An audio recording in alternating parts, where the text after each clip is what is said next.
रहे हैं प्रेस बिहार विधानसभा चुनावी सीरीज में आज बात नौतन विधानसभा क्षेत्र की। नौतन विधानसभा क्षेत्र पश्चिम चंपारण जिले के अंतर्गत आता है। पश्चिम चंपारण जिले में 9 विधानसभा क्षेत्र आते हैं। यह उन्हीं में से एक खास विधानसभा क्षेत्र है।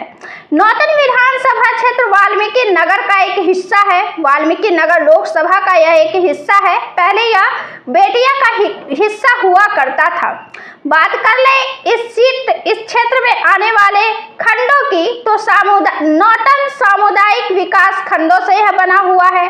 2008 के मुताबिक 6 नौतन विधानसभा निर्वाचन क्षेत्र बैरिया और नौतन सामुदायिक विकास खंडों से निर्मित हुआ है। नौतन विधानसभा निर्वाचन क्षेत्र पश्चिम चंपारण का एक बड़ा हिस्सा है, लेकिन पहले यह बेटिया का हिस्सा हुआ करता था। इस विधानसभा क्षेत्र के चुनावी रिकॉर्ड पर हम एक नजर डालेंगे, लेकिन इससे पहले चर्चा आपके साथ पिछले विधानसभा चुनाव की। पिछले साल हुए विधानसभा चुनाव में इस सीट पर किस पार्टी का क्या स्थान रहा, किस पार्टी ने कैसा प्रदर्शन किया और इस बार के विधानसभा चुनाव में यह सीट किस पार्टी के खाते में जाएगा, इन तमाम बातों पर इस वीडियो में हम चर्चा करने वाले हैं। साल 2020 में जो चुनाव हुए थे उसमें यह seat Bhajpa party Bharatiya Janata party के खाते में गया था। भारतीय जनता पार्टी के खाते में न यह 2020 के चुनाव में गया था, बल्कि उससे पहले के चुनाव यानी कि 2015 के चुनाव में भी यह भाजपा पार्टी के खाते में ही गया था और 2010 में जदयू के खाते में गया था। कुल मिलाकर यहाँ एनडीए का बढ़त बना हुआ है। एनडीए मजबूत स्थिति में है इस विधानसभा क्षेत्र में। 2020 में भाजपा से नारायण प्रसाद को 78,657 वोट हासिल हुआ था। वे कांग्रेस के शेख कामरान को पछाड़ने में सफल हुए थे। उन्होंने 52,761 वोट हासिल हुआ था और वे हार गए थे। तकरीबन 20,000-25,000 से भी अधिक वोटों से शेख कामरान को हार का सामना करना पड़ा था। 2015 के चुनाव में भी नारायण प्रसाद ही विधायक हुए थे और तब उन्हें 66,697 वोट हासिल हुआ था। तब जदयू के बैद्यनाथ प्रसाद महतो को उन्होंने शिकस्त दी थी। बैद्यनाथ प्रसाद महतो को 52,362 वोट हासिल हुआ था और वे 14,335 वोट से हार गए थे। 2010 के चुनाव में जदयू के मनोरमा प्रसाद ने यहां से विधायकी जीतने में सफलता हासिल की थी। 40,894 वोट से वे मैदान जीत गई थी और लोजपा के नारायण प्रसाद को शिकस्त झेलना पड़ा था। ये वही नारायण प्रसाद है जो बाद में भाजपा पार्टी में चले गए। लोजपा पार्टी में रहते हुए उन्हें तब हार का सामना करना पड़ा था और महज 18,130 वोट मिले थे और 22,764 वोट से उन्हें शिकस्त झेलनी पड़ी थी। बात कर ले इस विधानसभा क्षेत्र के इतिहास की, चुनावी रिकॉर्ड की, तो नौतन विधानसभा पर लगातार 6 बार कांग्रेस ने अपना झंडा बुलंद किया है जब कांग्रेस का दौर था, लेकिन उसके बाद आज तक कांग्रेस की यहाँ वापसी नहीं हो सकी है। 1985 में कांग्रेस की विदाई के बाद फिर वह दौर आए कि एक बार भी कांग्रेस यहाँ जीत सके, ऐसा नसीब नहीं बना है, ऐसा मौका कांग्रेस को नहीं मिला है। 4 बार जनता दल यूनाइटेड ने जीत हासिल की है। इसके बाद भाजपा ने भी 2 बार जीत का परचम लहराने में सफलता हासिल की है। एक बार समता पार्टी और एक बार बहुजन समाज पार्टी, जो उत्तर प्रदेश की मायावती की पार्टी है, बहुजन समाज पार्टी, उन्होंने भी यहाँ से एक बार जीत का स्वाद चखा है। एक बार तो यहाँ से निर्दलीय ने भी बाजी मारी है और एक बार मौका कम्युनिस्ट पार्टी को भी यहाँ की जनता ने दिया है।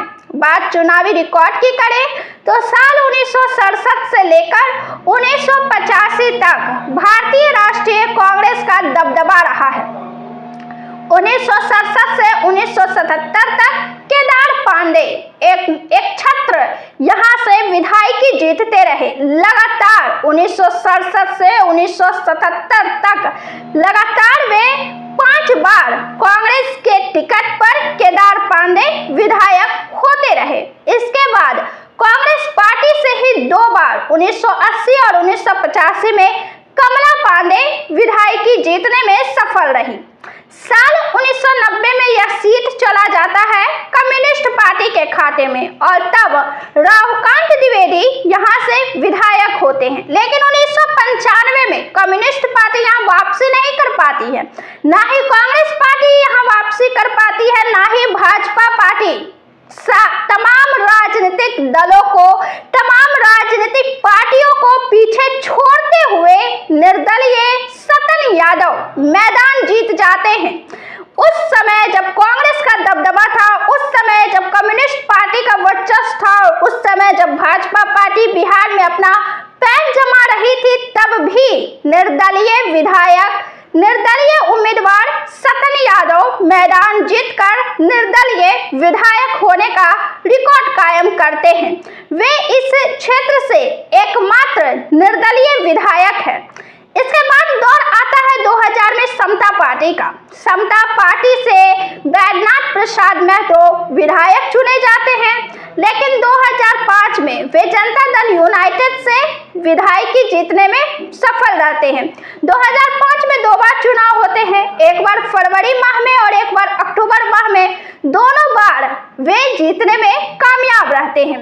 2009 में नारायण प्रसाद मैदान जीतते हैं और वे जीतते हैं मायावती की पार्टी बहुजन समाज पार्टी से, जो उत्तर प्रदेश की है। उनकी पार्टी से नारायण प्रसाद यहां विधायक होते हैं। 2010 में मनोरमा प्रसाद विधायकी जीतने में सफल होती हैं। वे जनता दल यूनाइटेड के टिकट से जीत हासिल करती है और 2015 और 2020 में यह सीट चला जाता है भाजपा पार्टी के खाते में। भाजपा पार्टी से नारायण प्रसाद, जो बहुजन समाज पार्टी से भी पहले से यहाँ विधायक रह चुके हैं, साल 2009 में वे फिर से मैदान जीतने में सफल होते हैं। वे लगातार 2 बार विधायकी जीतने का रिकॉर्ड कायम करते हैं और इस बार जदयू और भाजपा दोनों एनडीए घटक दल का एक बड़ा हिस्सा है और इस बार भी यह सीट भाजपा पार्टी के खाते में जाने की पूरी संभावनाएं हैं। इस सीट से भाजपा पार्टी से वर्तमान विधायक नारायण प्रसाद मैदान में उतर सकते हैं, लेकिन यह देखना दिलचस्प होगा कि क्या वे तीसरी बार यहां से जीत का रिकॉर्ड कायम करते हैं या यह सीट महागठबंधन के खाते में चली जाती है, महागठबंधन को यहां जीत मिलती है। हालांकि महागठबंधन से शेख कामरेन कांग्रेस के टिकट पर मैदान में पिछले साल चुनाव लड़े थे और उन्हें 25,000 से अधिक वोटों से हार का सामना करना पड़ा था। तो देखना यह दिलचस्प होगा कि इस बार के चुनाव में भारतीय जनता पार्टी यहां तीसरी बार अपना रिकॉर्ड कायम कर पाती है या महागठबंधन यहां खाता खोल पाता है। क्या होता है रिजल्ट? आपके हिसाब से यहाँ का विधानसभा क्षेत्र कौन जीत रहा है? अपना जवाब कमेंट बॉक्स में जरूर दीजिएगा। बात कर ले इस विधानसभा क्षेत्र की समस्या की, तो समस्या बड़ी है। नौतन प्रखंड का हाल जानकर आपको बिहार की हकीकत पता चलेगी। जाने कब तक बिहार की जनता बाढ़ से पीड़ित रहेगी और कोई सरकार उसकी सुध लेने नहीं पहुंचेगी। पिछले साल बाढ़ आए थे। बेतिया के नौतन प्रखंड के शिवराजपुर पंचायत में गांव टापू में बदल गया। बाढ़ ने तबाही मचा दी। गांव से निकलने का कोई रास्ता नहीं मिला। जिला प्रशासन ने न तो नाव की व्यवस्था की थी और न ही राहत कार्यक्रम ही किए थे। राहत की बात जो रहे, ग्रामीणों में काफी आक्रोश था और वे कह रहे थे कि जब वोट लेना होता है तो हम लोग चुनाव के समय चाचा, भैया, भाभी बन जाते हैं, लेकिन इस वक्त जब हम लोग फंसे हुए हैं तो किसी को हमारी याद नहीं आ रही है। बात करें इस क्षेत्र के विकास कार्यक्रम की, तो इसी साल विकास कार्यक्रम के तहत नौतन प्रखंड से जिला मुख्यालय जाने के लिए सड़क का चौड़ीकरण किया जाएगा। नौतन बेतिया सड़क का चौड़ीकरण किए जाने पर मुहर लग चुकी है। तो आपके हिसाब से यहाँ की प्रमुख समस्या क्या है और यहाँ का विधायकी कौन जीतने जा रहा है? अपना जवाब कमेंट बॉक्स में जरूर दें। बहुत बहुत धन्यवाद।